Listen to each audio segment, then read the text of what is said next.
కీర్తన 37వ అధ్యాయము 5వ వచనము. నీ మార్గమును యెహోవాకు అప్పగింపుము, నీవు ఆయనను నమ్ముకొనుము, ఆయన నీ కార్యము నెరవేర్చును.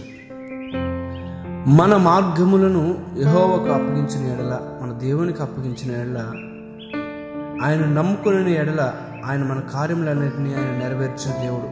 మనం ఆయన మీద ఆధారపడాలి, మనుషుల మీద కాదు. కానీ మనుషులను నమ్ముకున్నట్టుకంటే యెహోవాను ఆశ్రయించటం మేలు, రాజులను నమ్ముకున్నట్టుకంటే యెహోవాను ఆశ్రయించటం మేలు అనే వాక్యం ఉన్నట్లుగా మనం ఏ మనుషుల్ని నమ్ముకోకూడదు. కానీ యెహోవాను నమ్ముకుని, మన దేవుని నమ్ముకుని, ఆయనకి మాత్రమే మన మార్గములను అప్పగించి, మన బాధ్యతలు, మన భారము, మన చింతలన్నిటిని విడిచిపెట్టి సమస్తము ఆయనకు అప్పగించిన ఎడల నీ ప్రవర్తన అంతటి యందు ఆయనకు అధికారముకు ఒప్పుకొనుము అన్నట్లుగా ప్రతి విషయంలో ఆయన మీద ఆధారపడి ఆయన చిత్తం నడిచిన ఎడల మన కార్యములన్నిటినీ ఆయన నెరవేర్చే దేవుడై ఉన్నాడు.